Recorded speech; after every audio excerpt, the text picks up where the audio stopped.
Hi guys, welcome to my vlog. So ఇవాళ మేము Hyderabad to Yadagiri గుట్టకు అయితే స్టార్ట్ అయిపోయాం. సో హైదరాబాద్ నుండి యాదగిరి గుట్టకు దగ్గర 60 కిలోమీటర్స్ దూరం ఉంటుంది. సో ఉప్పల్ నుండి 40 to 45 కిలోమీటర్స్లోనే స్వర్ణగిరి టెంపుల్ ఉంటుంది. సో మేము అది కూడా విజిట్ చేసాం. సో మీకు నెక్స్ట్ వీడియోలో నేను స్వర్ణగిరి కూడా చూపిస్తాను. సో యాదగిరి గుట్టకు ఎంట్రీ కాగానే రోడ్ లైట్స్కి వెంకటేశ్వర స్వామి నామాలతోని సో చూడడానికి నాకైతే బాగా నచ్చింది. అసలు గుడిని చూడంగానే అసలు వైబ్ అయితే వేరే లెవెల్ వర్మ, వేరే లెవెల్ అన్నట్టు ఉంది. సో గుడిలోకి ఎంటర్ అవుతూ ఉంటే సో స్వర్గానికి వెళ్ళినట్టు అనిపించింది నాకైతే. అసలు ఆడ లొకేషన్ కానీ అది అసలు అద్దరిపోయింది అసలు. ఈ యాదగిరి గుట్ట మన తెలంగాణ రాష్ట్రంలోని భువనగిరిలో ఉంది. సో ఇది హైదరాబాద్ నుండి వరంగల్కి వెళ్ళే రూట్లోనే ఉంది. సో ఈ టెంపుల్ అనేది పుణ్యక్షేత్రం. సో ఇక్కడ శ్రీ లక్ష్మీ నరసింహస్వామి ఉంటారు. ముని అయిన యాద మహర్షి తపస్సు చేసి శ్రీ లక్ష్మీ నరసింహస్వామిని దర్శనం చేసుకున్నాడట.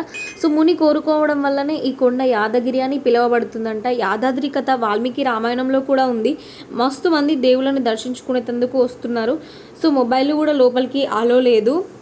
సో ఫైనల్లీ దేవుడిని అయితే దర్శనం చేసుకున్నాం. శ్రీ లక్ష్మీ నరసింహస్వామి అసలు ఉగ్రరూపం కదా, కానీ నాకైతే అస్సలు దేవుడు అట్లా ఉగ్రరూపంగా అనిపించలేదు. ఎంత శాంతంగా ఉందో ఆ విగ్రహం చూడడానికి నాకైతే 2 కళ్ళు సరిపోలేదు. సో నేను మొబైల్స్ లోపలికి తీసుకెళ్ళలేదని చెప్పాను కదా. సో అయితే అక్కడ ఒక బ్రదర్స్ కనిపించిన తర్వాత సో ఫోటో తీయమని, ఒక వీడియో తీయమని రిక్వెస్ట్ చేసిన తర్వాత సో వాళ్ళు ఫొటోస్ వీడియోస్ తీశారు. సో ఇవే వాళ్ళు తీసిన ఫొటోస్. మీరు ఎవరితో అయితే యాదగిరి గుట్టకు వెళ్ళాలనుకుంటున్నారో సో ఈ రీల్ తప్పకుండా వాళ్ళకి షేర్ చేయండి.